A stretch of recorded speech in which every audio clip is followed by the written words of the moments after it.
मैंने अनम्यूट कर दिया। अब ठीक है आवाज? हाँ, तो आपके एंड से इश्यूज है।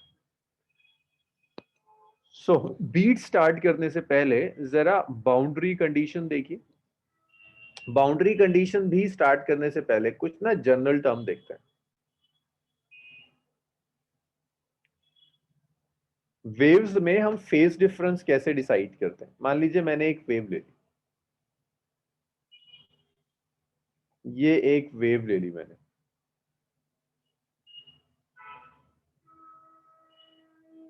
ये एक वेव है। मैं फेसेस लिखना चाहता हूं।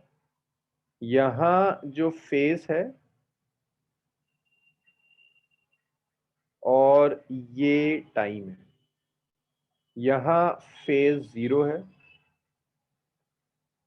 यहां फेज π/2 है, यहां फेज पाई है, यहां फेज 3π/2 है, और यहां फेज 2π। ये फेसेस हैं, 0, π/2, पाई, 3π/2, 2π, ये अलग अलग फेसेस हैं। अब अगर मैं आपको आपसे ये पूछूं कि ये जो क्रस्ट है, देखिए अब आप मुझे कुछ आंसर्स देंगे तभी मैं आगे बढ़ पाऊंगा, वरना मेरे लिए आगे बढ़ना मुमकिन नहीं होगा। अच्छा, अब मुझे बताइए क्रस्ट के लिए फेस क्या है?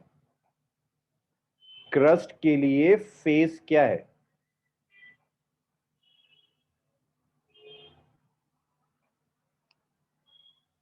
चलिए, हर्षित, सामिया, अरे हमजा गलत बता रहे हैं आप। इफ़त का सही, सामिया का सही, हर्षित का सही, बाकी लोग? दानिश का सही। नहीं नहीं नहीं नहीं, मैं सिर्फ एक क्रस्ट का पूछ रहा हूँ, है ना, π/2। इस क्रस्ट के लिए जो फेस है वो कितना है? π/2। इस ट्रफ के लिए फेस कितना है? 3π/2। तो मुझे फेज डिफरेंस बता दीजिए क्रस्ट और ट्रफ में कितना होगा? Phase difference between crest and trough. Crest और ट्रफ के बीच का जो फेज डिफरेंस होगा, that's 3π/2 minus π/2, which is equal to pi. दोनों के बीच का जो फेज डिफरेंस है, क्रस्ट और ट्रफ के बीच का phase difference, that phase difference is pi. तो ये आप याद रखिएगा कि अगर मैं आपको ऐसे दो वेव्स ड्रॉ करके दूं कि एक ये वेव है और एक ये वेव, कि क्रस्ट और ट्रफ ओवरलैप कर रहे हैं, जहां इसका क्रस्ट है वहां इसका ट्रफ है। This is wave 1 and this is wave 2। तो मुझे बताओ फेज डिफरेंस कितना है वेव 1 और वेव 2 में? Phase difference between wave 1 and 2, wave 1 और 2 में जो फेज डिफरेंस है वो फेज डिफरेंस पाई का फेज डिफरेंस है ना। तो वेव 1 और वेव 2 में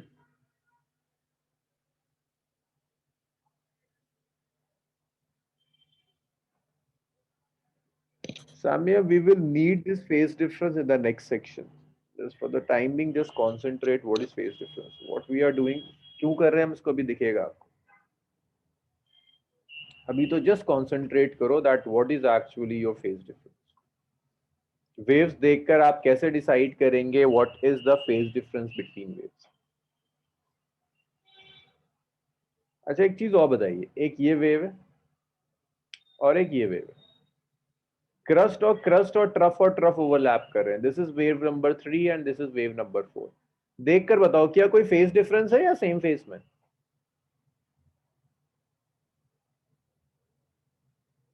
सेम फेज का मतलब है phase difference is 0। No phase difference, same phase means phase difference is 0। Phase difference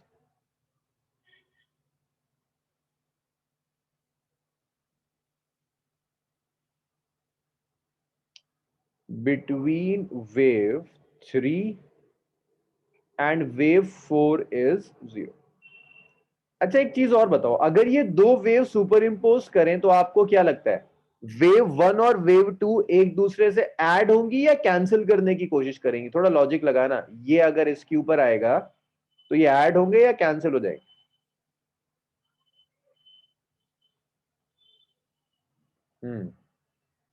yes, बहुत कम लोग हैं जो ऐड कह रहे हैं, ज्यादातर लोग हैं कह रहे हैं कैंसिल हो जाएगा। देखो, क्रस्ट और ट्रफ जो ओवरलैप करेगा ना, इसमें इसका मतलब है पार्टिकल की टेंडेंसी ऊपर जाने की, यहां पार्टिकल की टेंडेंसी है नीचे जाने की। ओवरलैप कराओगे तो ये कैंसिल करेंगे। अगर वेव्स ऑपोजिट फेस में ना क्रस्ट और ट्रफ को ओवरलैप कराओगे तो कैंसिल कर देंगी। ऐसा हो जाएगा, एक क्रस्ट एक ट्रफ को ओवरलैप कराया, खत्म हो गई वेव, कैंसिल कर दिया वेव। सो वेव 1 और वेव 2 एक दूसरे को कैंसिल करेंगी, सबट्रैक्ट हो जाएंगी। बट वेव 3 और 4 को क्या लगता है, कैंसिल होंगी, एड अप हो जाएंगी? हाँ जी, वेव 3 और 4 देख के सबको लगता है कि ये दोनों वेव्स ऐड हो जाएंगे। वेरी गुड, सबको लगा। बस ये दिखाना था, ये समझाने का मकसद इस सेक्शन का सिर्फ ये था कि आप देखकर ये डिसाइड कर जाएं कि कब वेव ऐड होती है, कब वेव कैंसिल होती है। तो ये वेव्स ऐड कैंसिल होंगी, ये वेव्स ऐड हो जाएंगी। तो इसे भी मैं लिख देता हूं, वेव 1 एंड 2 will cancel,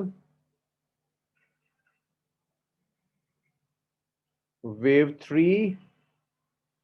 और कैंसिल तो यार देखो बड़ा वर्ड हो जाता है, कैंसिल तो तब करेंगी जब दोनों का एम्पलीट्यूड सेम हो। इसको ऐसे लिख दो, सबट्रैक्ट हो जाएंगे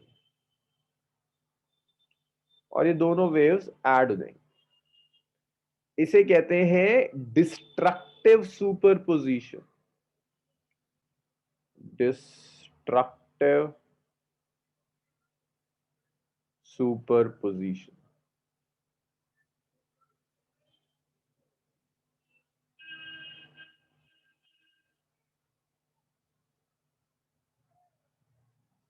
ये है आपका कंस्ट्रक्टिव सुपरपोजिशन।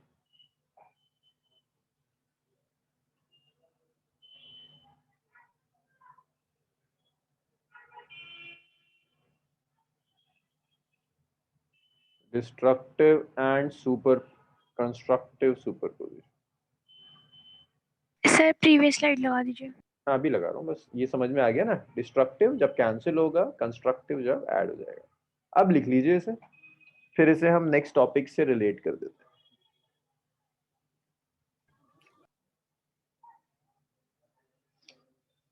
सर जी, हम 1 और 2 में फेज कैसे देखेंगे? 1 और 2 में फेस देखेंगे, ऐसे देखेंगे कि हमने यहाँ पर कहीं एक पॉइंट ले लिया 1 का ना, जी सर। इस पॉइंट का फेस कितना है, देखो ये ऊपर जा रहा है, क्रस्ट है तो इसका फेस है π/2। मैंने यहाँ एक पॉइंट ले लिया भाई, ये तो ट्रफ है, ट्रफ का क्या मतलब है, ये तो नीचे जा रहा है। जी डिफरेंस लेंगे आप तो ये सबट्रैक्ट हो जाएगा। डिफरेंस देखो 3π/2 minus π/2 is π। Okay sir. Basically यहाँ से क्रस्ट सर ये और, हमेशा π/2 ही होगा? जी हमेशा π/2। एक क्रस्ट है और एक ट्रफ है, they differ by phase difference of pi always.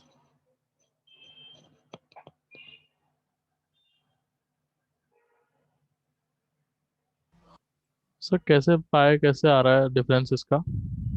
देखो यहाँ से देखो, ये इसीलिए समझाया था, ये क्रस्ट है और ये ट्रफ है। ये π/2 था, ये 3π/2 था। अगर हम इन दोनों को सबट्रैक्ट करेंगे तो सबट्रैक्ट करने के बाद कितना आता पाए है, आएगा सर। यहाँ भी देखो ये एक क्रस्ट है और ये एक ट्रफ है, तो हर जगह क्रस्ट और ट्रफ के फेज डिफरेंस में फेज डिफरेंस जो होता है वो पाए का मिलता है। तो अगर इसको π/2 कह रहे हैं, इसे आप 3π/2 कहेंगे ताकि ये पाए हो जाए। तो इसे लिखने का तरीका ये होता है कि आप यहां से देखें, क्रस्ट और ट्रफ में फेज डिफरेंस पाए है ना, तो जहां भी आपको एक क्रस्ट के ऊपर एक ट्रफ ओवरलैप करता हुआ दिखे, ये क्रस्ट है और ये ट्रफ है, ओवरलैप करता हुआ दिखे, that means phase difference is पाए। इस चीज को आप ऐसे भी देख सकते हैं कि आप इसे ऐसे देखें कि भाई वेव यहां से शुरू हुई थी, ये था स्टार्टिंग पॉइंट, ये 0 था, ये π/2 था, ये पाए था, ये 3π/2। ऐसे भी देखने का तरीका है, लेकिन आसान तरीका ये है देखने का कि आप हमेशा इससे याद रखें कि क्रस्ट और ट्रफ जब भी ओवरलैप करेंगे दोनों ऑपोजिट फेस में होते हैं, they differ by a phase difference of pi. Okay sir. वो ज्यादा बेटर तरीका होता है ये वाला।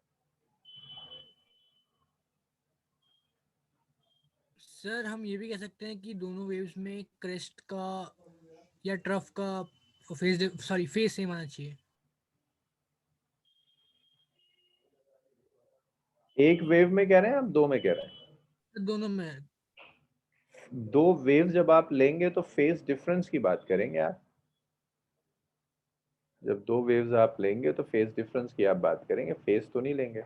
और फेस तो भाई ऐसे जाएगा ना, जब वेव, ये फेस तो साइन कर्व है, साइन कर्व है अर्षित, ये रहा साइन, है ना। साइन कर्व सिखाया था, ये 0 होता है, ये एंगल π/2 होता है, ये पाई होता है, ये 3π/2 होता है, 2π होता है, बनाते चले जाओ। साइन तो पीरियोडिक फंक्शन है। सर वो मैंने थोड़ा गलत क्वेश्चन पूछ लिया। सर मेरा मतलब ये था कि अगर हम दो वेव कंसीडर कर रहे हैं तो दोनों वेव में सिर्फ क्रस्ट या सिर्फ ट्रफ का फेस डिफरेंस पाई आएगा, तो ऐसे वो नहीं देखते, ऐसे देखते हैं जिस इंस्टेंट पर आप क्रस्ट ले रहे हो उस इंस्टेंट पर आपको क्या मिल रहा है। ऐसे नहीं कि इसको आप कहें इसके साथ ले लीजिए तो बैटर, वो तो सेंस ही नहीं बनता। जिस इंस्टेंट पर एक वेव का क्रस्ट है उसी इंस्टेंट पर दूसरी वेव का क्या मिल रहा है। अगर दूसरी वेव का भी क्रस्ट मिल रहा है तो फेज डिफरेंस 0 होगा, जैसे यहाँ मिल रहा है। जिस इंस्टेंट पर इसका क्रस्ट, इसका भी क्रस्ट आ रहा है। जी सर। ऐसे आप देखते हैं एक इंस्टेंट पर। ऐसा मत देखिएगा कि आप इसे देखें और आपका मैं यहाँ से देखना शुरू करूंगा, दो अलग अलग टाइम पर है भाई, सेम सर टाइम। मतलब अगर हल्का सा भी चेंज हो गया तो सब्ट्रैक्ट हो जाएगा। हल्का सा में नहीं, ऑपोजिट होगा तो एग्जैक्टली सब्ट्रैक्ट होगा। Otherwise they follow like parallelogram law of vector addition. जब मैं ओके इंटरफेरेंस सर। कराऊंगा तब डिस्कस करूंगा। ख्याल से जी आपने किया है मेरे साथ इंटरफेरेंस ऑफ वेव बहुत डिटेल में। Yes sir yes. सर हाँ जी। सर अगर 3 और 4 ऐड हो रहे हैं तो सर उनका फेज डिफरेंस 0 क्यों आ रहा है? देखो जिस इंस्टेंट पर, देखो पहली चीज ये कि ये ऐड हो रहे हैं इसलिए फेज डिफरेंस 0 नहीं है, इनका फेज डिफरेंस 0 है इसलिए ये ऐड हो रहा है। इसको ऐसे देखते हैं, मैंने कोई एक टाइम इंस्टेंट ले लिया, मान लीजिए t1। मुझे आप बताइएगा जरा सा, इस t1 टाइम पर ये जो पॉइंट आ रहा है ये क्या है, क्रस्ट है या ट्रफ है? Sir crust. सेम टाइम पर मैं इस वेव में आया, ये रहा पॉइंट, क्रस्ट है या ट्रफ है? Yes sir crust. तो क्रस्ट और क्रस्ट जब ओवरलैप करेंगे तो ऐड होंगे। Okay sir. और क्रस्ट और क्रस्ट में दोनों का फेज सेम होता है इसलिए फेज डिफरेंस 0। ऐसे यहाँ देखिए आप, ये वाला टाइम लिया, मैं इसको ढंग से ड्रॉ नहीं कर पाया, ऐसे ड्रॉ करता हूँ। इस टाइम पर यहाँ क्या मिल रहा है, ट्रफ। Yes sir. यहाँ भी क्या मिल रहा है, ट्रफ। ट्रफ। ट्रफ और ट्रफ ओवरलैप करेगा, ऐड हो जाएगा। Okay sir. अच्छा, इसके बाद ये लिख लीजिए आप, फिर मैं आपको बाउंड्री कंडीशन सिखाकर बीट्स कंप्लीट कर दूँ।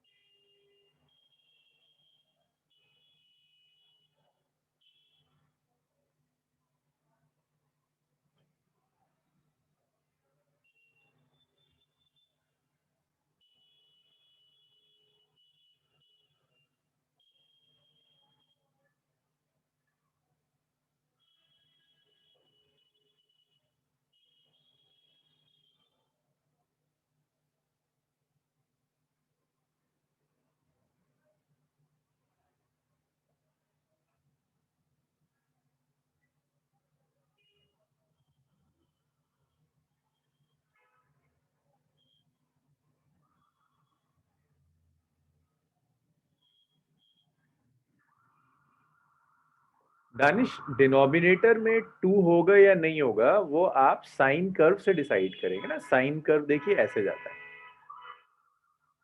ना, 0, फिर यहां मैंने π/2 ले लिया। आप बीच में कोई भी वैल्यू ले सकते हैं, लेकिन प्रोमिनेंट ये टर्म्स है इसलिए π/2 लेते हैं। फिर π/2 के डिफरेंस पर पाई आया तो देखिए नीचे तो डिनोमिनेटर में 2 नहीं है, फिर आप इसमें π/2 ऐड करता जा रहा हूं दानिश। यहां भी पॉइंट्स होंगे लेकिन कहां तक पॉइंट्स लें, π/2 के डिफरेंस के पॉइंट्स लेते हैं। ये 2π आया, फिर π/2 ऐड कर दीजिए, 5π/2 आ जाएगा, फिर ऐड कर दीजिए, ऐसे बढ़ता चला जाए साइन कर्व। अच्छा, इसके बाद आपके पास आता है बाउंड्री कंडीशन। इस बाउंड्री कंडीशन को आप रिफ्लेक्शन ऑफ वेव भी कहते हैं। आप ये भी कहते हैं कि ये आपकी वेव का रिफ्लेक्शन, इसे आप रिफ्लेक्शन ऑफ वेव भी कहेंगे, जिसे हम बाउंड्री कंडीशन कहते हैं। अच्छा भाई, किसी का मैसेज आया था मेरे पास कि इम्पल्स सिलेबस में है या नहीं। देखिए, इम्पल्स सिलेबस में नहीं है। बहुत सारी और चीजें हैं जो सिलेबस से कट गई हैं। लाइक हमने किया था parallel axis theorem, perpendicular axis theorem, नहीं है वो सब चीजें सिलेबस में। लेकिन फर्स्ट बुक में मैंने रिड्यूस सिलेबस भी आपको पूरी डिटेल में करा दिया था। सेकेंड बुक में आके मैं थोड़ा सा चूजी इसलिए हो रहा हूँ क्योंकि वो चीजें जो आप बहुत ज्यादा 12th में यूज नहीं करेंगे। तो ये जो कुछ कुछ चीजें हैं जो नहीं है सिलेबस में, वो मैं आपको सैटरडे कराता जा रहा हूँ। लेकिन फर्स्ट बुक जब मैं करा रहा था, मैंने आपको रिड्यूस सिलेबस भी पूरा कराया। इम्पल्स नहीं है सिलेबस का पार्ट इस साल। Boundary condition, reflection of wave. तो देखिए, रिफ्लेक्शन ऑफ वेव समझने के लिए ना मैं आपको एक एनिमेशन दिखानी पड़ेगी, तब आप समझोगे रिफ्लेक्शन ऑफ वेव क्या होता है।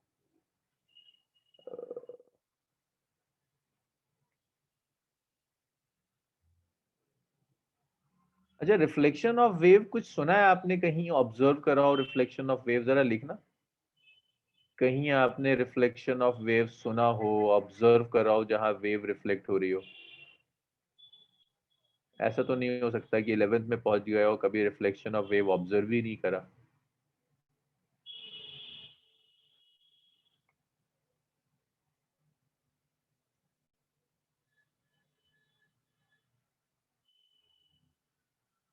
देखो, हमजा ने कहा, रशाद ने ऑब्जर्व किया है, हर्षित ने ऑब्जर्व किया है, इफ्फत ने भी। देखो, इको सब कह रहे हैं।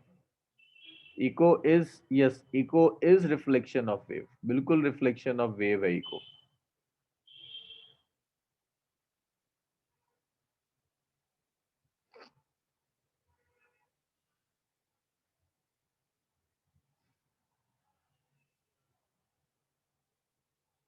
और कहीं कुछ? ये तो साउंड वेव का रिफ्लेक्शन हो गया। यस, देखो किसी ने कहा लाइट का भी तो रिफ्लेक्शन है। दैट्स रिफ्लेक्शन, लाइट का भी रिफ्लेक्शन है, ये वही रिफ्लेक्शन है।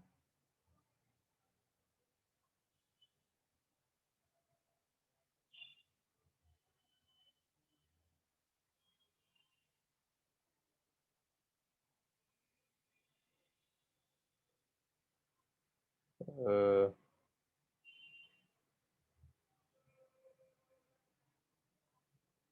चलिए, तो आपने, हाँ, मिरर्स में रिफ्लेक्शन है ना, इको रिफ्लेक्शन है। अब देखिए जरा से, एक बस डेमो है ये, एक छोटा सा एनिमेशन में आपको दिख जाएगा कि वेव रिफ्लेक्ट कैसे करती है। ये विजिबल होगा। Yes sir. चलिए एक मिनट ना इसको।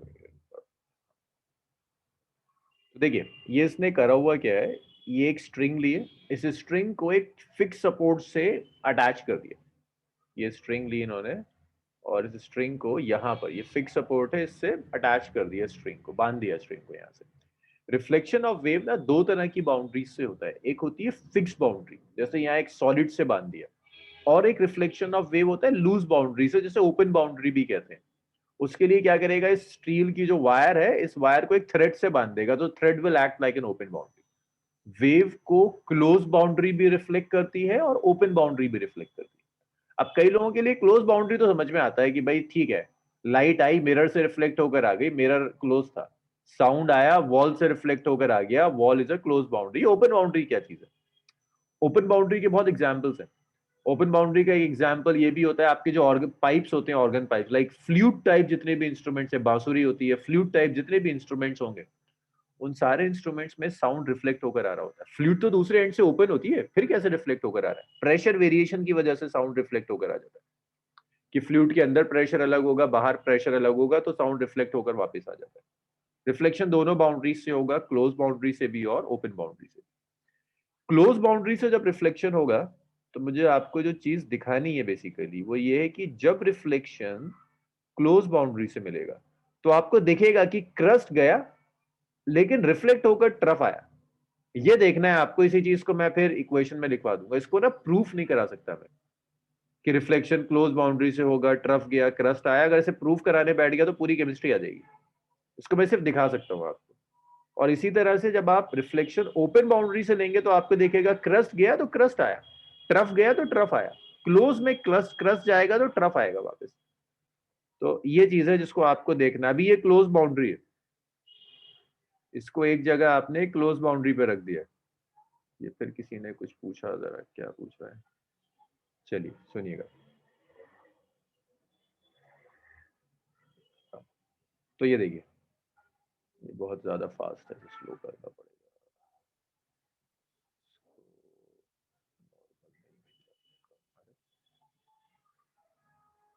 स्लो नहीं हो रहा? सर ये आपने फास्ट कर दिया। अरे नहीं यार, मैं ढूंढ रहा हूँ उसको, है ही नहीं ऑप्शन रहेगा, बल्कि ऊपर जा ही नहीं रहा है ऊपर। अच्छा है तो sorry.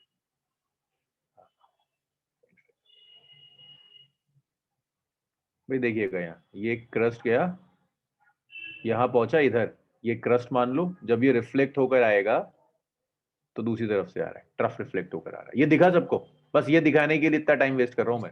Yes sir. Yes sir. और ये दिमाग में इतना बैठ जाए ना कि अगले साल जब तुम्हें कोई रिफ्लेक्शन बाय मिरर पढ़ा रहा हो तब भी तुम्हारे दिमाग में हो कि मिरर में भी जब क्रस्ट जाएगा तो ट्रफ लौट कर आएगा। ये बिल्कुल बैठ जाएगी। क्लोज बाउंड्री है, क्रस्ट गया ट्रफ आएगा, ट्रफ गया क्रस्ट आएगा, चेंज हो जाएगा। तो देखो एक बार और देख लीजिए, एक बार और देख लीजिए। ये देखिए क्रस्ट गया, रिफ्लेक्ट होकर ट्रफ आया, देखा हो जाए। जब गया था तो इस ऐसी थी वेव, जब ये गया था तो ये वेव ऐसा था क्रस्ट, जब आया तो फिर ये ऐसा हो गया। ये है क्लोज बाउंड्री का, कि जब भी क्लोज बाउंड्री से रिफ्लेक्शन होगा तो अगर क्रस्ट जाएगा ट्रफ आता है। हाँ ये क्लोज है, ऐसे पता चला कि जहां ये बंधा हुआ है ना, दैट्स अ फिक्स सपोर्ट। आपने एक वायर ली और वायर को वॉल से बांध दिया। वॉल तो क्लोज होती है ना, वॉल तो नहीं हिल सकती। क्लोज और ओपन का फर्क ये होता है, क्लोज तो हिलेगा नहीं, ओपन जो हिल जाएगा। आपने वायर ली, उसको दीवार से बांध दी, इसने एक रिजिड सपोर्ट से बांध दी, इट्स अ क्लोज बाउंड्री, हिलेगी नहीं। बताइए फातिमा, आया समझ में? तो ये ऐसे यस होगा। सर। आप क्रस्ट भेजोगे, फिर से देख लो, ये ट्रफ रिपीट रिफ्लेक्ट होकर आ रहा है, that's reflection of wave. Crust दिया, राइट। अगर मैं रहा अगले साल तक तो मैं मिरर में करके दिखा दूंगा, मिरर के भी एनिमेशन है। अब देखिए, now this is a loose end. Loose end means this is an open boundary. लेकिन हमें अभी ना लाइट का रिफ्लेक्शन नहीं पढ़ना, आपको सिर्फ मटेरियल, ये जो मैकेनिकल वेव्स होती हैं उनका रिफ्लेक्शन देखना है। लाइट में भी तरीके हैं, आपको दिखेगा कि अच्छा क्रस्ट गया और ट्रफ आया, फेस चेंज हो गया या नहीं हुआ। ये वायर है, इस वायर को स्ट्रिंग से लगा दिया। ये शायद आपको दिख रहा हो, फर्क दिख रहा हो कि ये स्टील वायर थी और ये एक स्ट्रिंग है। जाहिर सी बात है स्ट्रिंग तो हिलेगी, तो string is like an open boundary, fix नहीं है, it's like an open boundary. नहीं रशाद, वो तो जनरेट हो रही है वेव। अभी यहाँ देखो, अभी उस पर आते हैं ना, जो आप पूछ रहे हैं अभी उस पर आएंगे, पहले इस पर ध्यान दो, है ना। सो अब जैसे ही यहाँ पर ये वेव डेवलप करेगा, आपको दिखेगा कि क्रस्ट गया और क्रस्ट आएगा वापस। आई डोंट नो कितनी अच्छी एनिमेशन होगी ये देखिए, that's a loose boundary. Open boundary है ये वाली, ये ओपन बाउंड्री है। क्रस्ट गया और क्रस्ट ही आया, दिख रहा है? सर क्रस्ट, उसने गांठ लगा रखी है क्या बीच में? हाँ बीच में गांठ लगाई हुई, क्योंकि ये आपकी वायर है जिसमें आप वेव डेवलप कर रहे हैं, और ये बाउंड्री है, this is an open boundary. ये ओपन बाउंड्री, बीच रस्सी लगी हुई है, ये ओपन बाउंड्री। तो ये यहां तक आपका सिस्टम खत्म हो जाता है। ये आपकी वायर है और ये आपकी ओपन बाउंड्री की तरह काम कर रहा है। रिजिड नहीं है भाई, रस्सी से रिफ्लेक्ट होकर आ रहा है ना, इट्स एन ओपन बाउंड्री। साथ अभी एक मिनट है ना, अभी हम सारे केसेस आप लोग जो कह रहे हैं वो डिस्कस करेंगे, पहले बस इसे देख लो, ये समझ में आना चाहिए। क्रस्ट गया और वापस क्रस्ट आया, ट्रफ गया, ट्रफ आया। इसके हाथ से जो रिफ्लेक्ट हो रहा है, that's a close boundary, open boundary. Close. Closed. हाँ देखो, उसके हाथ से जब रिफ्लेक्ट होकर आ रहा है, अगर आप ढंग से देखो, उसके हाथ से जब रिफ्लेक्ट हुआ तो ये चेंज हो गया, क्रस्ट एकदम ट्रफ में चेंज हो गया, ट्रफ एकदम क्रस्ट में चेंज हो गया। अच्छा, अब ये समझ में आ गया कि क्लोज बाउंड्री में क्रस्ट ट्रफ में और ट्रफ क्रस्ट में चेंज होता है, ओपन बाउंड्री में चेंज नहीं होता। अब आप लोगों के क्वेश्चंस पर आते हैं, इसे मैं बंद करता हूँ, ये मुझे जरूरत नहीं है।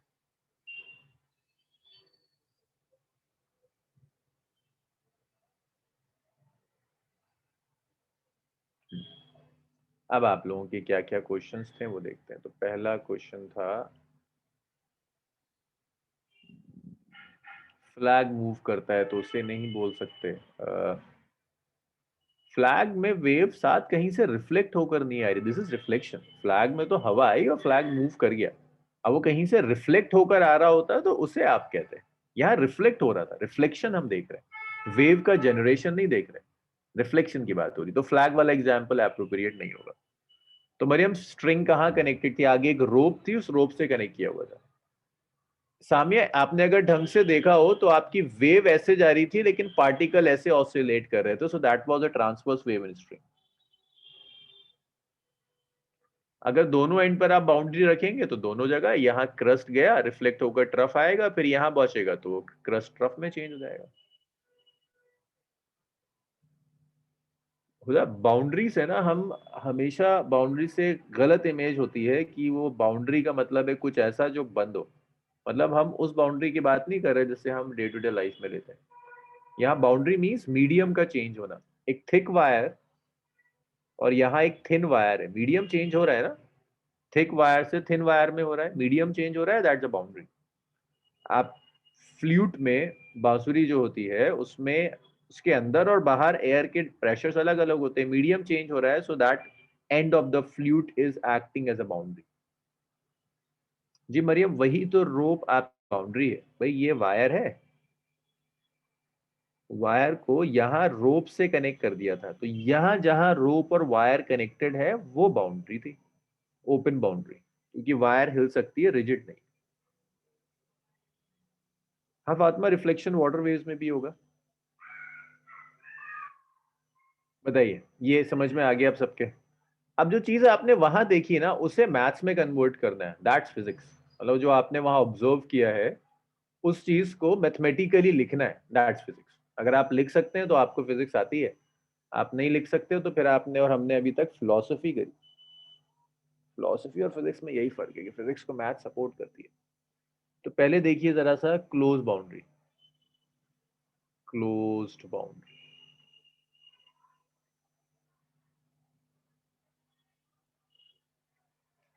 सो भाई देखिएगा जरा सा ना कि क्लोज बाउंड्री का मतलब क्या है।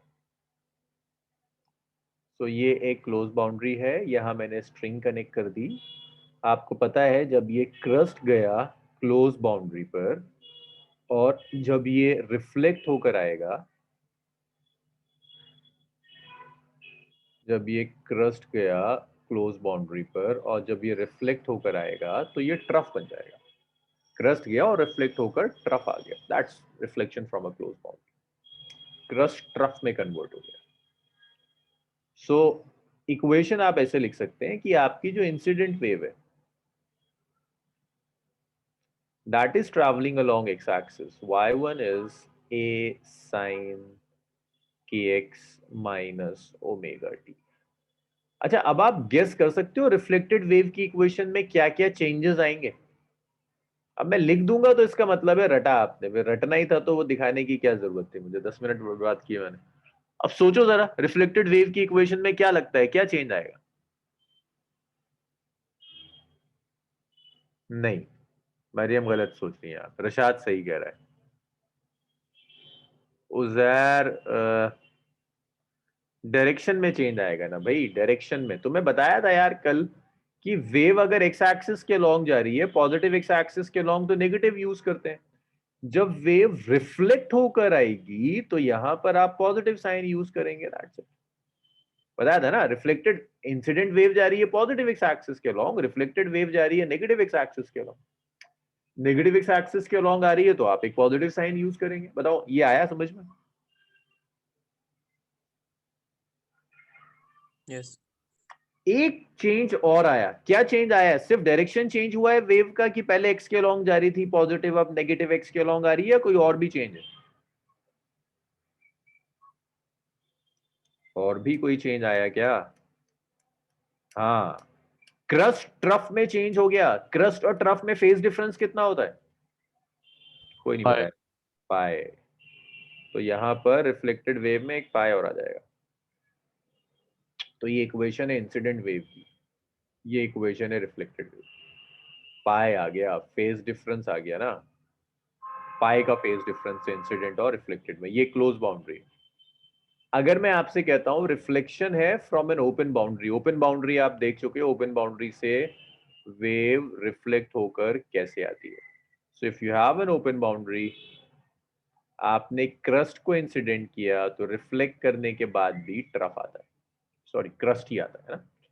तो आपकी अगर ये जो इंसिडेंट वेव है, इसकी इक्वेशन होती है ए साइन के एक्स माइनस ओमेगा टी। तो यहां जो रिफ्लेक्टेड वेव है उसकी इक्वेशन क्या हो जाएगी, ए साइन के एक्स प्लस ओमेगा टी। क्या फेज डिफरेंस आएगा? No sir, No, zero.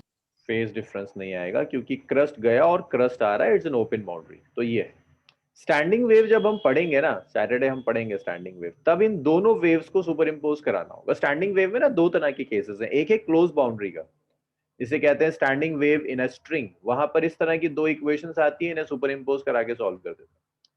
दूसरा आता है standing wave in organ pipe, close organ pipe, open organ pipe, वहां इस तरह की इक्वेशंस बनती है। इसके बाद जो स्टैंडिंग वेव हुआ करता था, अब नहीं है, इतना लिख लीजिए। हाँ हाँ हाँ, जी जी जी जी, सर वो ओमेगा टी माइनस के एक्स नहीं होना चाहिए। मर्जी है आपकी, आप दोनों में से कुछ भी ले सकते सर हैं। कल आपने बताया था कि अगर एक्स का कोएफिशिएंट मतलब पॉजिटिव हो तो नेगेटिव जाती है, नेगेटिव हो तो पॉजिटिव जाता है। आपको एसएचएम याद आ रहा है? हाँ वही तो मैंने आपको बताया कि अच्छा, तो हमने ये वेव कहाँ जा रही है हर्षित, पॉजिटिव एक्स या negative x? Positive x.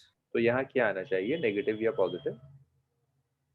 Sir लेकिन वो के एक्स का कोएफिशिएंट था ना। ना ना दैट्स के एक्स कोएफिशिएंट है, एंड साइन बिटवीन के एक्स एंड ओमेगा टी। आप इसे ओमेगा टी माइनस के एक्स भी लिख सकते हैं, के एक्स माइनस ओमेगा टी। मैंने बताया था के एक्स माइनस ओमेगा टी और ओमेगा टी माइनस के एक्स एक ही वेव इक्वेशन है, फर्क नहीं पड़ेगा। ओके ओके सर, मतलब वो दो चीजों के बीच का साइन ना। जी, दो चीजों के बीच का। सर वो मैंने घर लिख दिया था। चलिए भाई इतना लिख लीजिए। अच्छा आपको आवाज फिर ब्रेक हो रही, मेरी आवाज तो ब्रेक नहीं हो रही, इसके साथ इंटरनेट का इशू। रुको मैं वीडियो बंद कर दूंगा अपना, फिर तुम्हें दिखेगा। चलो लिख लो जल्दी।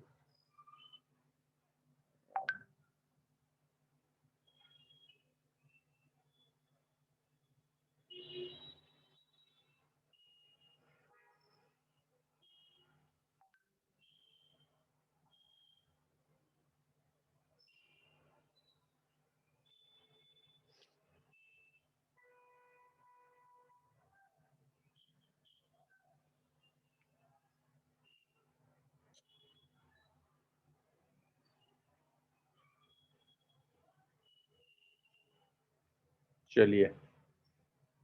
सर एक मिनट। अब यार तुम्हें बीट्स ना समझाने से पहले सुनानी पड़ेगी। बीट्स,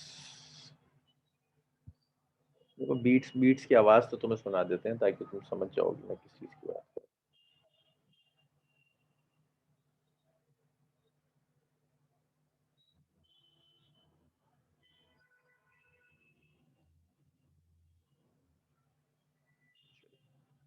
भाई बीट्स स्टार्ट करने से पहले मुझे आपको एक आध चीज और बतानी है।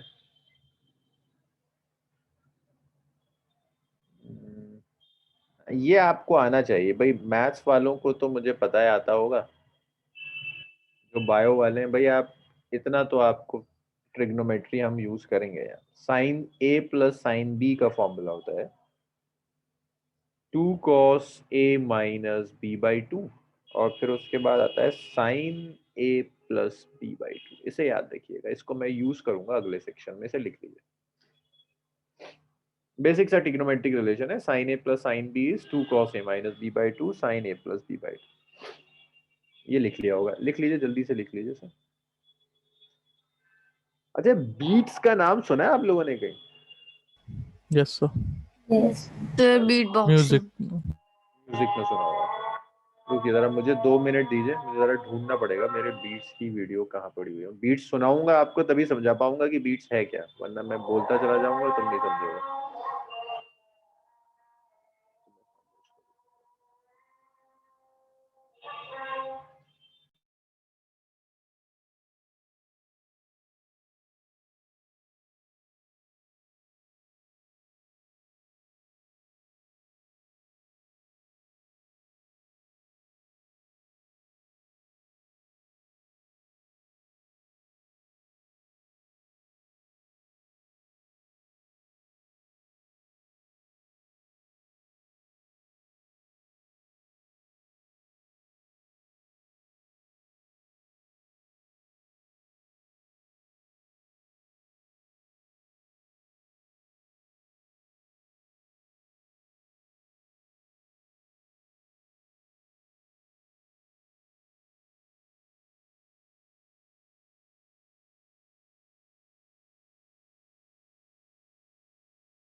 भाई ये विजिबल है आप लोगों को?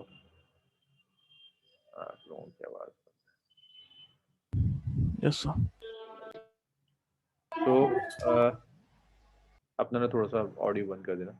अब देखो इसके लिए, इस बीट्स के लिए, बीट्स में होता क्या है पहले जरा सा समझ लो, बीट्स है क्या चीज, ताकि फिर ये डेमोन्स्ट्रेशन आपको समझ में आए।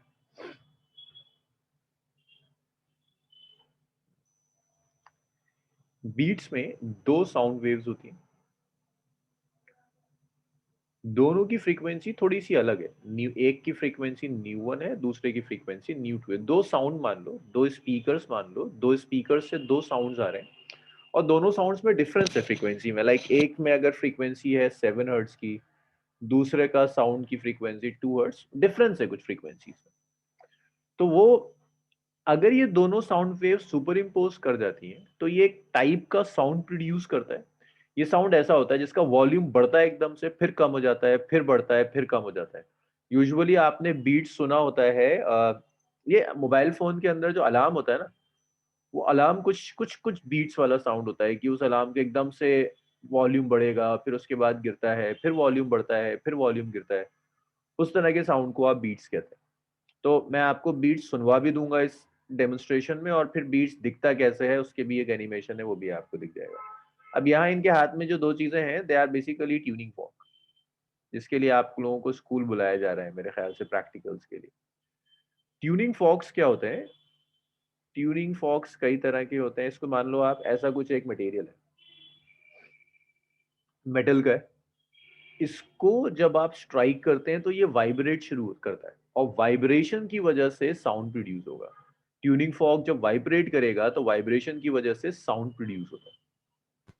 तो यहां पर भी इनके पास दो ट्यूनिंग फॉर्क्स हैं, एक की फ्रीक्वेंसी न्यू 1 होगी, दूसरे की फ्रीक्वेंसी न्यू 2 होगी। ये दोनों को स्ट्राइक करेंगे, दोनों से साउंड प्रोड्यूस होगा, दोनों साउंड वेव सुपर इम्पोज करेंगी, और आपको लिटरली सुनाई देगा कि ओके एक साउंड नया प्रोड्यूस हो रहा है जो वेरी कर रहा है। एक जगह फ्रीक्वेंसी बढ़ता है, एम्पलीट्यूड फिर कम हो जाता है। एम्पलीट्यूड बढ़ने का मतलब है वॉल्यूम बढ़ता है, वॉल्यूम कम हो जाएगा।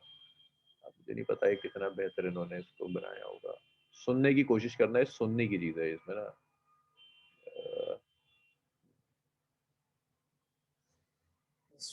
This is most of sound the with the in or this is beats basically. frequency. ये जो साउंड प्रोड्यूस हो रहा है इसका एम्पलीट्यूड बढ़ रहा है और कम हो रहा है, that's beats actually. So when you're दोबारा सुन लो, इसी को हमें डिराइव करना है। with the ये जो साउंड है कि एम्पलीट्यूड बढ़ा कम हुआ, बढ़ा कम हुआ, दैट्स बीट्स जो आपको डिराइव करना है। भाई ये समझ में आया कि साउंड एक Yes. नॉर्मल साउंड में और बीट्स के साउंड में क्या फर्क है? ये बढ़ रहा है, कम हो रहा है, बढ़ता है, कम होता है एम्पलीट्यूड, उसे बीट्स कहते हैं। तो एक तो मुझे आपको ये वीडियो दिखानी थी और मुझे आपको एक एनिमेशन और दिखाना है कि वो बीट एक्चुअल में आपको, अगर मैं उसको ड्रॉ करूं तो वो आपको दिखेगा कैसा।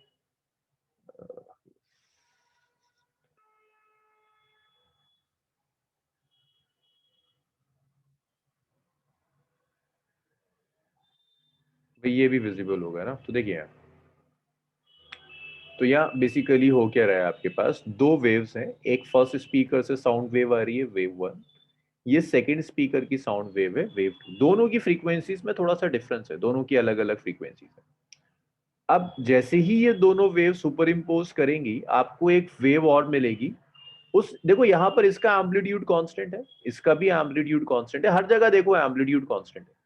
लेकिन मैंने अभी आपको जो साउंड सुनाया था, उस एम्पलीट्यूड कांस्टेंट होने का मतलब है वॉल्यूम कांस्टेंट है। एम्पलीट्यूड जो आप मैथमेटिकली लिखते हैं उसे आप रियल लाइफ में वॉल्यूम कहते हैं, वॉल्यूम कांस्टेंट है। बट आपने अभी जो बीट सुना था वो क्या लग रहा था? एम्पलीट्यूड वॉल्यूम कांस्टेंट था या वेरी कर रहा था?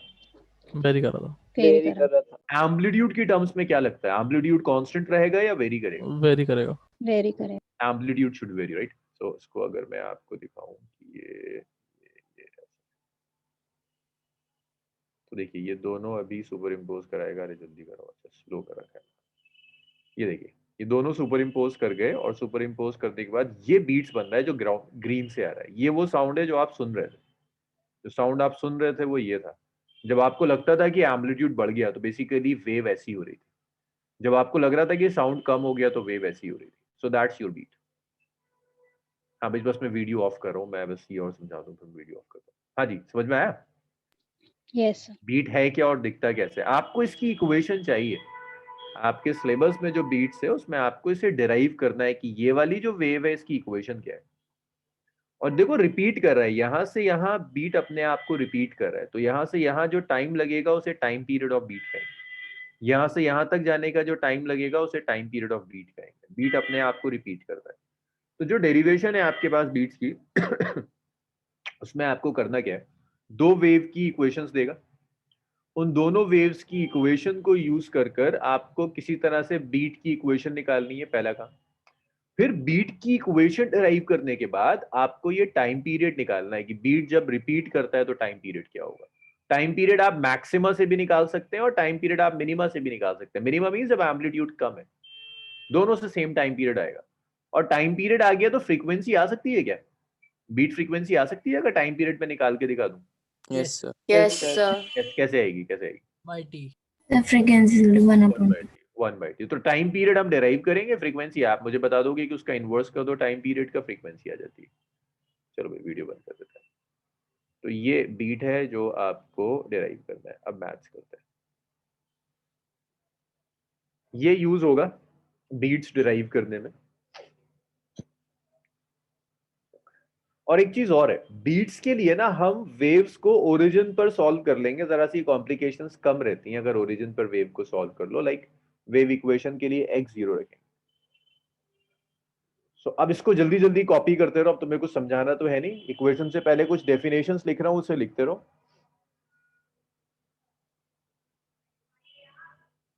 पीरियोडिक वेरिएशन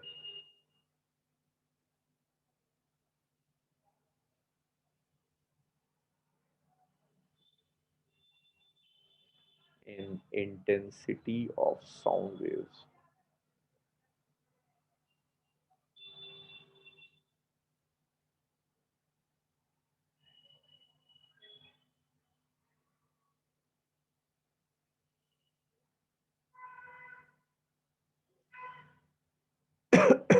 इसको जल्दी जल्दी साथ साथ ही लिखते रहना। मैं डेफिनेशंस लिख देता हूँ, आप इसे नोट कर दीजिएगा।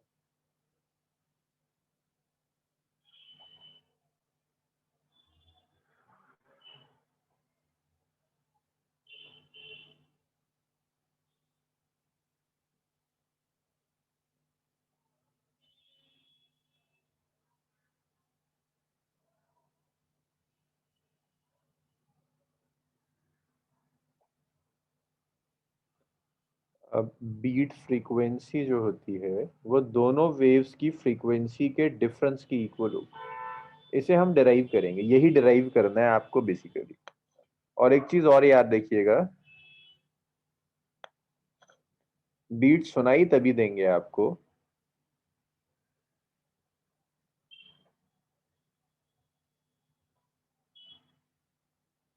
जब दोनों की फ्रीक्वेंसीज में डिफरेंस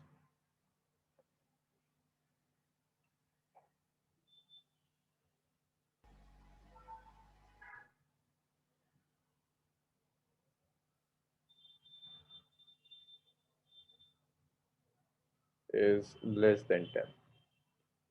अगर 10 से ज्यादा का डिफरेंस हुआ ना फ्रीक्वेंसीज में, तो फिर वो दो अलग अलग साउंड नहीं सुनाई देंगे, एक ही साउंड सुनाई देगा, बीट्स नहीं आएगा। बीट्स के लिए जरूरी है कि फ्रीक्वेंसी में जो डिफरेंस हो that should be less than 10।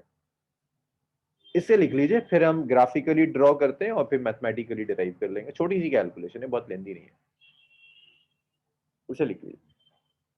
अब आप जानते हैं बीट्स क्या होता है, कैसा दिखता है, आपको सिर्फ और सिर्फ इक्वेशन ऑफ बीट्स चाहिए और कुछ नहीं।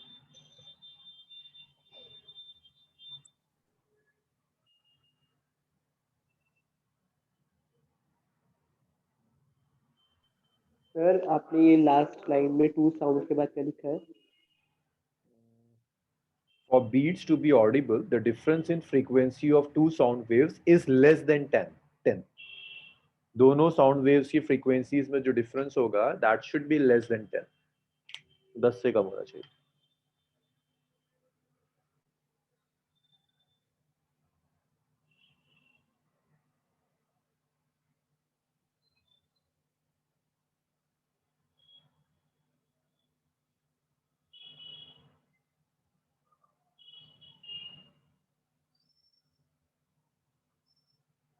चलिए लिख डाला आप लोगों ने। अब वो जो ग्राफिकली मैंने आपको दिखाया था अभी, बीट्स की पिक्चर जो थी वो ड्रॉ करना है ग्राफिकली। तो दो साउंड वेव्स ड्रॉ कर देते हैं, उन्हें सुपर इम्पोज करा देंगे और एक बीट आ जाएगा। तो इसको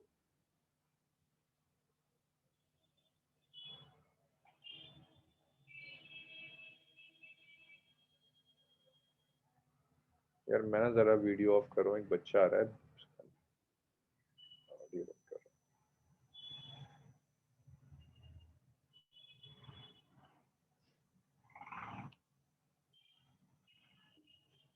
तो ये ना आपको एक वेव है, एक वेव दी हुई है।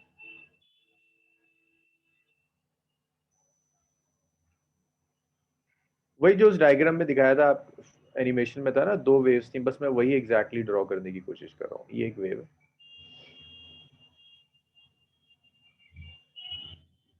ये दूसरी वेव है। दूसरी वेव थोड़ी सी कम वेवलेंथ की है। अच्छा, वेवलेंथ कम है तो फ्रीक्वेंसी भी कम होगी या ज्यादा होगी? ऐसा मत करो यार, ये तो बता दो मुझे। अगर वेवलेंथ कम है तो फ्रीक्वेंसी भी कम होगी या ज्यादा होगी? अच्छा वेरी गुड, सबके आंसर्स आ गए, सबके आ गए। ज्यादा होगी है ना, दे आर इनवर्सली प्रोपोर्शनल। तो ये वेव वन भाई तुम लोग ढंग से बना लेना, मैं इससे बेटर वेव बना नहीं सकता। सो this is y versus t graph first wave, this is y versus t graph of second wave. अब ये दोनों वेव सुपर इम्पोज कर जाती हैं तो यहाँ बीट्स बनेगा। जो भी बीट्स बनेगा ना, उस बीट्स में ऐसे बीट्स आएगा।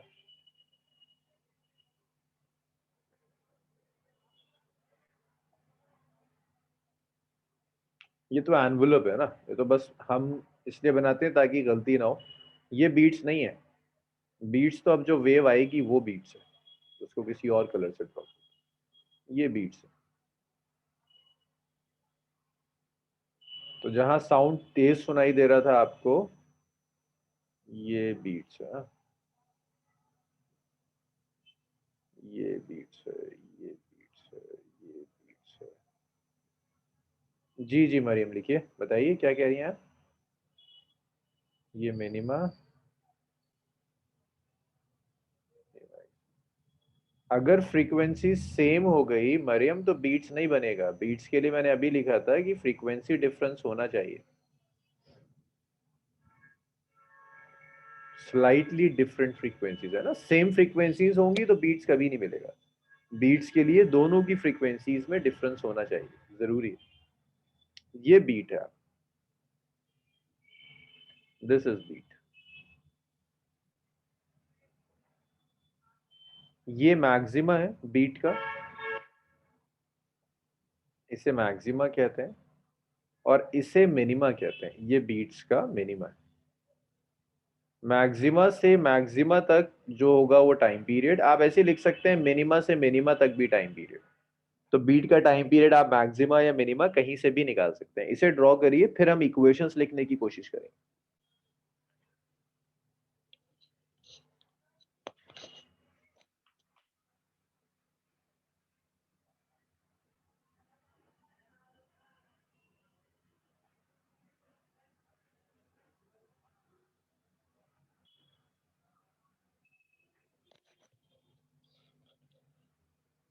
हाँ, एक मिनट रशाद ना, अभी एक बच्चा आया था, मैं पता नहीं कौन है जिसका। भैया ओप्पो F17 कौन है, नाम बता दो, मैं एडिट कर देता हूँ आपका।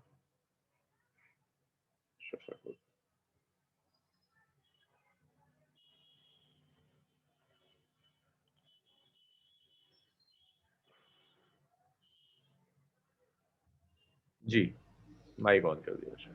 सर वो जो जो ये जो नई बीट बन रही है जी इसकी क्या फ्रीक्वेंसी होगी? ν1 माइनस ν2, दोनों की फ्रीक्वेंसीज का डिफरेंस। अगर इसकी फ्रीक्वेंसी ν1 है, इसकी ν2 है, इसकी सर तो फ्रीक्वेंसी, आपने कहा कि इसकी फ्रीक्वेंसी लेस देन 10 होगी। इन दोनों की फ्रीक्वेंसीज में जो डिफरेंस होगा ना वो लेस देन 10 होगा। हाँ, तो ऑब्वियसली इसकी भी फ्रीक्वेंसी लेस देन 10 आएगी। ये सर तो फिर वो हमें सुनाई कैसे देगी, क्योंकि सर ह्यूमन ईयर तो 20 हर्ट्ज 20,000 हर्ट्ज की फ्रीक्वेंसी सुनता है ना बस। ये मैं वही कह रहा हूँ, फ्रीक्वेंसी नहीं है, फ्रीक्वेंसी डिफरेंस है। ये जो वेरिएशन है ना साउंड में, ये जो साउंड में जो वेरिएशन है, उस वेरिएशन में डिफरेंस है। ये कुछ ऐसा है, मान लीजिए हमारा 300 है प्लस माइनस 5 हर्ट्ज, ये है, ये वेरिएशन है, और ये एक्चुअल साउंड है जो आपकी ऑडिबल रेंज में। ओके सर, अच्छा अच्छा।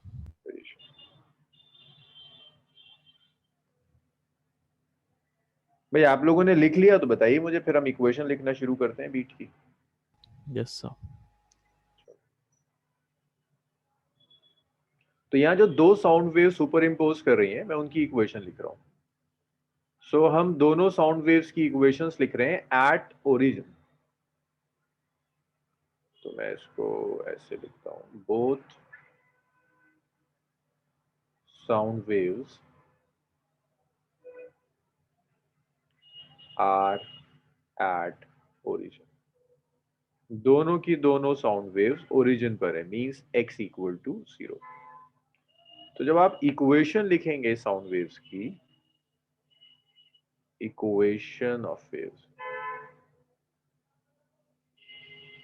फर्स्ट वेव की equation, that's a sin omega t, omega 1t, x equal to 0 पे लिख रहा हूं, तो जो kx वाली टर्म थी वो 0 हो गई। सेकेंड वेव की जो इक्वेशन है that is a sin omega 2t, that's second wave. अब आपको इन्हें सुपर इम्पोज कराना है यूजिंग सुपरपोजिशन प्रिंसिपल। तो या ना सुपरपोजिशन प्रिंसिपल यूज करते हैं। सुपरपोजिशन प्रिंसिपल क्या कहता है कि जो रिजल्टेंट वेव होगी वो दोनों को ऐड करके रहेगी, दोनों को ऐड कर, कंबाइन कर रहे हैं। जो उस एनिमेशन में था दोनों वेव्स कंबाइन हो रही थी, आप मैथमेटिकली यहाँ कंबाइन कर रहे हो। सो this is a sin omega 1t plus a sin omega 2t। तो आप यहाँ पर a कॉमन ले सकते हैं, तो ये आ जाएगा sin omega 1t sine omega 2t।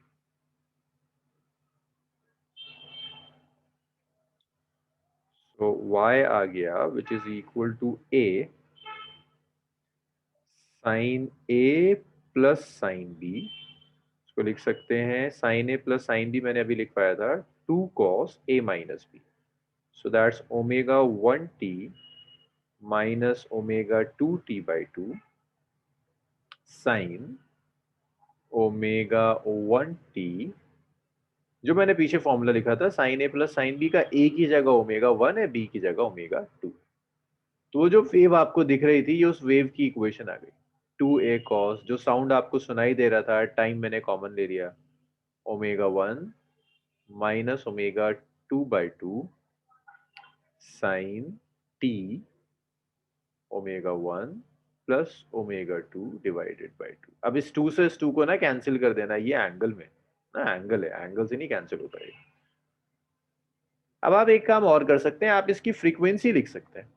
आपको पता है ओमेगा होता है 2 पाई न्यू, आप ओमेगा 1 को लिख सकते हैं 2 पाई न्यू 1, आप ओमेगा 2 को लिख सकते हैं इट्स 2 पाई न्यू 2।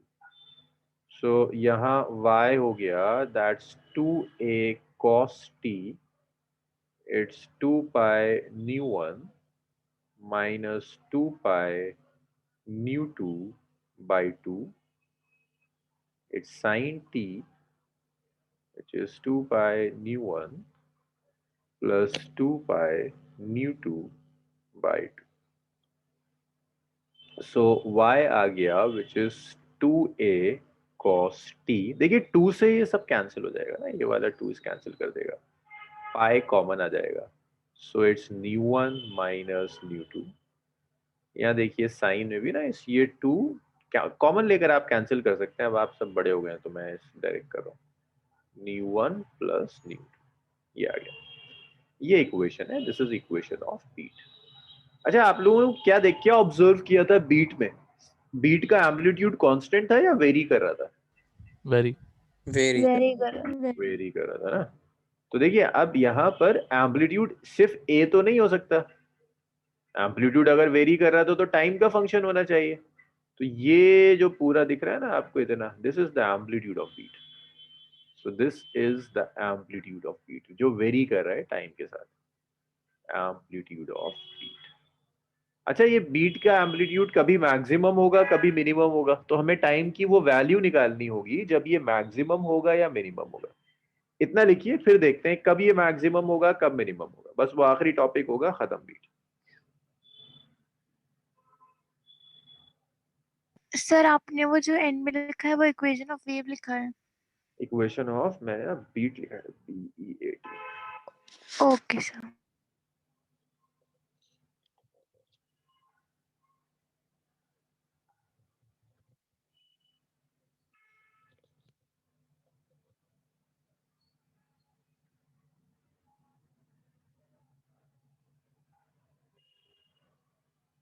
जी जाबिर, इसके बाद खत्म हो जाएगा ये, फिर हमारा एक ही बचेगा सॉलिड्स एंड फ्लूइड्स, हम उसे शुरू कर देंगे।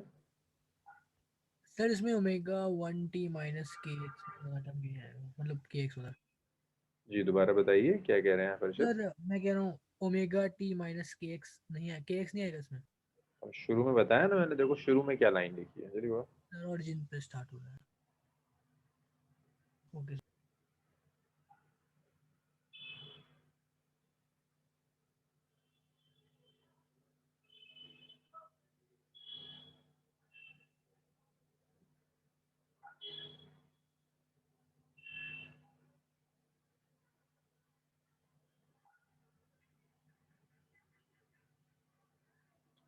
जी जाबिर, ये छोटा सा चैप्टर है, इसमें काफी चीजें कट गई हैं, थोड़ा सा इसका पोर्शन है जो मैं सॉलिड्स के साथ कराऊंगा।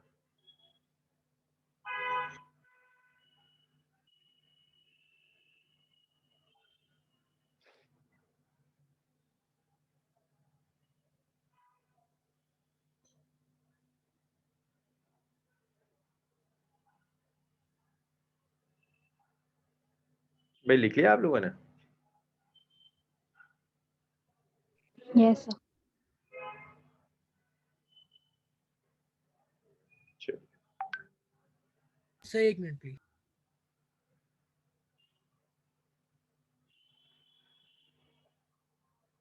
अच्छा, नहीं लिखा है।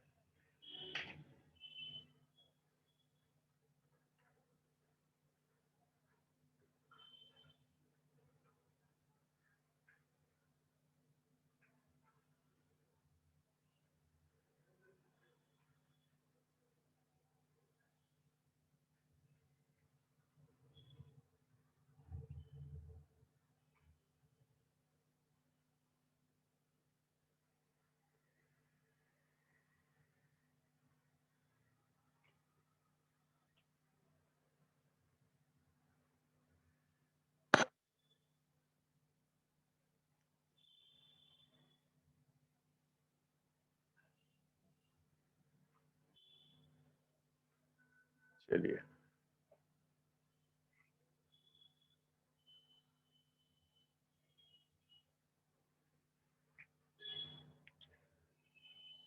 चलिए अब एम्पलीट्यूड ऑफ बीट लिखते हैं।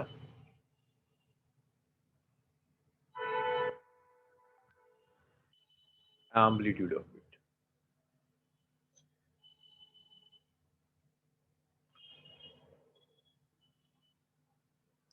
To a cos pi t nu one minus new.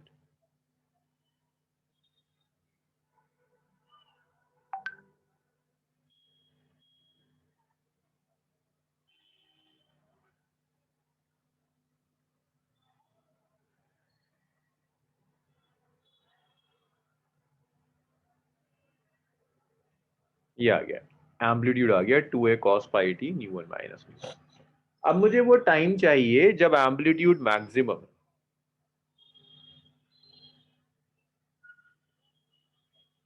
मुझे वो टाइम चाहिए जब एम्पलीट्यूड मैक्सिमम है। तो भाई देखिए, मैक्सिमम एम्पलीट्यूड के लिए ये जो कॉस वाली टर्म है ये मैक्सिमम होनी चाहिए।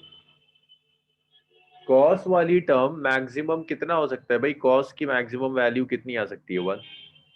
अब कॉस की मैक्सिमम वैल्यू कब कब आती है? 1 या -1, एक ही बात है, plus minus. cos pi t is nu one minus nu two. इसका मतलब है यहाँ राइट में क्या हो सकता है? cos 0 भी हो सकता है, cos पाई भी हो सकता है, क्योंकि cos 0 1 होता है, cos पाई -1 होता है, cos 2 पाई भी हो सकता है। अब कहाँ तक लिखूंगा मैं? एक जनरल टर्म लिख देता हूँ। cos पाई टी जो है न्यू1 माइनस न्यू2 जो होगा, ये हो सकता है cos n पाई हो सकता है। n की वैल्यू चेंज करते चले जाओ, n0 रख दो तो cos 0 बन जाएगा, n1 रख दो तो cos पाई बन जाएगा, n2 रख दो cos 2 पाई बन जाएगा, 3 रख दो 3 पाई बन जाएगा, सब बनता चला जाएगा। तो यहां से अगर आप कंपेयर करें तो ये इसके इक्वल है। आप ऐसे लिख सकते हैं pi t nu one minus nu two is n pi. Pi will cancel this pi, time आ जाएगा it's n by nu one minus nu. तो ये वो सारे टाइम इंस्टेंट्स हैं जिन सारे टाइम इंस्टेंट्स पर आपके पास मैक्सिमा मिलेगा। तो आप यहां से निकाल सकते हो कि भाई पहला मैक्सिमा कब मिलेगा? जब n 0 होगा। n 0 होगा तो t1 कितना आ जाएगा? 0 आ जाएगा। सेकंड मैक्सिमा कितना मिलेगा? सेकंड मैक्सिमा तब मिलेगा जब n 1 होगा। जब n 1 होगा तो आप यहां पर n1 रख दीजिए, t2 आ जाएगा 1 bye nu one minus न्यू2। Third maxima कब मिलेगा? जब n3 होगा। जब यहाँ n3 होगा तो t3 होगा, विच इज सर n2। हाँ n2 होगा, राइट, 2 बाय न्यू1 माइनस न्यू2।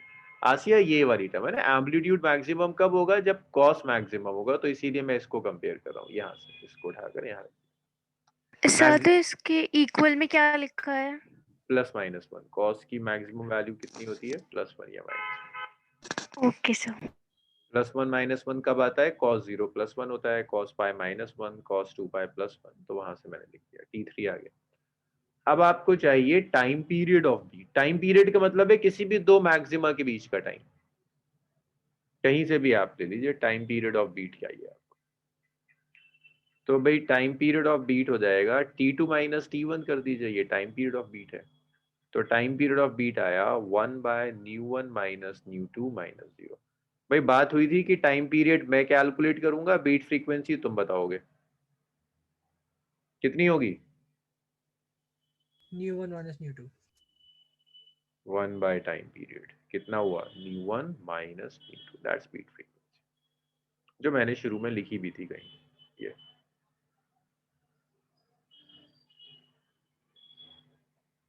चलिए लिखिए।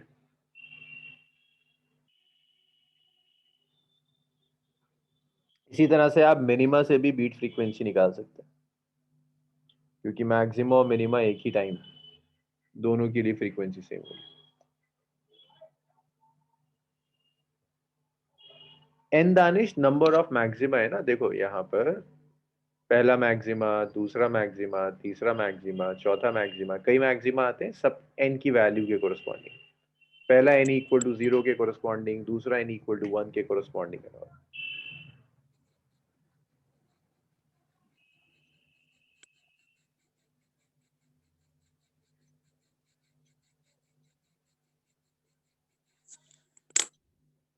सर जी उधर सर अगर हम T2 माइनस T1 करेंगे सर एलसीएम नहीं लेंगे। अब T1 0 है तो फिर भी कर। T1 0 ओ ओके सर।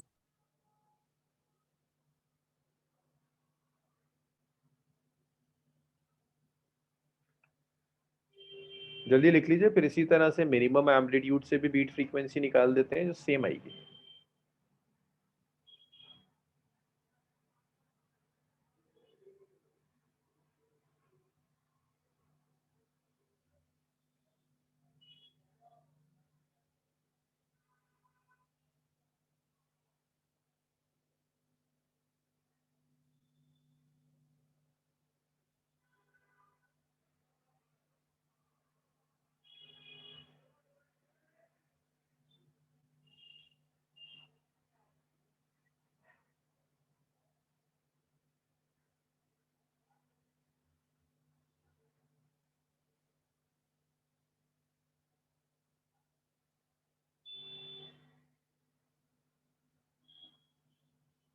भाई लिख लीजिए तो मुझे बताइएगा।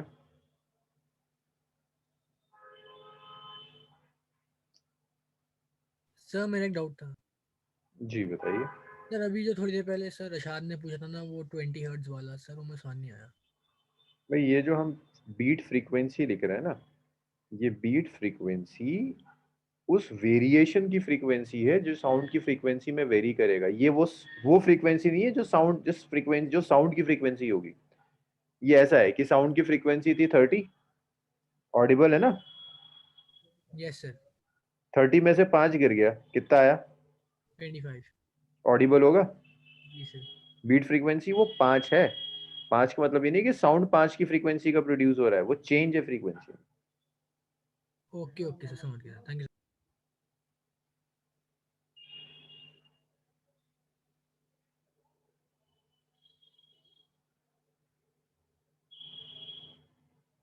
Done sir. चलो अब एक काम और कर देते हैं, छोटा सा काम है, मिनिमम और कैलकुलेट कर लेते हैं। सो आपको चाहिए मिनिमम, मिनिमम एम्पलीट्यूड। तो देखिए मिनिमम एम्पलीट्यूड के लिए आप बड़ा आसान काम करिए, यहाँ से इसको ये जो है cos पाई टी ν1 माइनस ν2 इसे 0 कर दीजिए, तभी तो एम्पलीट्यूड 0 आएगा। Minimum amplitude mean 0 amplitude. तो आप यहाँ से cos पाई टी ν1 माइनस ν2 को 0 कर दीजिए। अब ये चीज याद रखिएगा, cos पाई बाई 2 होता है 0, 3 पाई बाई 2 0 होता है। इसको अगर मैं लिखता चला जाऊं तो ये cos पाई बाई 2 हो सकता है, ये cos 3 पाई बाई 2 हो सकता है, ये cos 5 पाई बाई 2 हो सकता है। सबके लिए 0 आएगा, तो मुझे कुछ जनरल लिखना है। तो वो जो जनरल टर्म होती है जहां cos 0 होता है उसे ऐसे लिखते हैं, cos n 2n plus 1 pi by 2, cos 2n plus 1 pi by 2। Now अब आप कंपेयर कर लीजिए, यहाँ एंगल है, यहाँ एंगल, टी मिल जाएगा। Pi t ν1 minus ν2 is equal to 2n plus 1 pi by 2। Pi ने पाई कैंसिल किया, टी आया 2n plus 1 divided by 2 into nu1 minus nu2। ये टाइम आ गया 2n plus 1 by 2 into nu1 minus nu2। अब आप यहां से फर्स्ट मिनिमा का टाइम निकाल लीजिए। फर्स्ट मिनिमा कब मिलेगा? जब n1 होगा। तो t1 रख दिया आपने यहाँ n की जगह, नहीं फर्स्ट मिनिमा n1 पर क्यों मिलेगा, 0 पे मिलेगा। जब आप 0 रखेंगे यहाँ तो ये आ जाएगा आपका 1/2 nu1 माइनस nu2। दूसरे के लिए फिर आप वैल्यू रख दीजिए।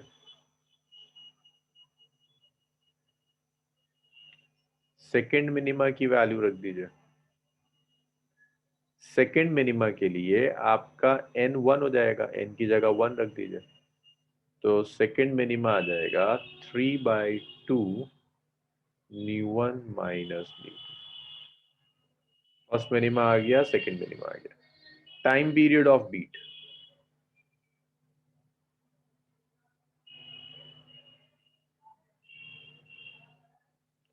t2 minus t1।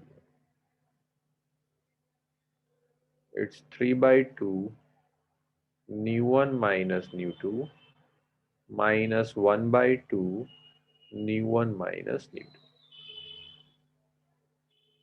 So it's 2/2 nu1 minus nu2। 2 से 2 कैंसिल हो गया, तो टाइम पीरियड ऑफ बीट आ गया 1/nu1 minus nu2। तो यहां से भी बीट कहा था मैंने, सेम आता है। Beat frequency 1 by time period is nu1 minus nu2। चलिए इसे लिख लीजिए। ये बीट फ्रीक्वेंसी है जो आपने मिनिमा से लिया। तो बीट फ्रीक्वेंसी मिनिमा से आए या मैक्सिमा से आए, बीट फ्रीक्वेंसी सेम आती है।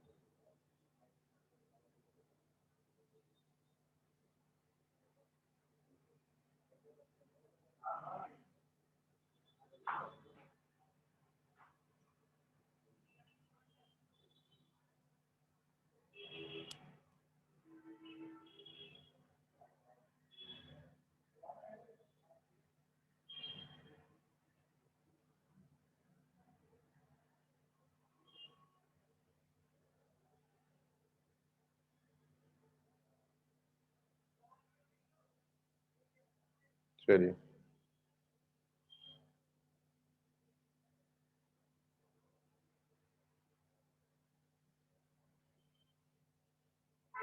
जीरो जीरो लिखा है Fatima, zero. Minimum amplitude means amplitude is zero.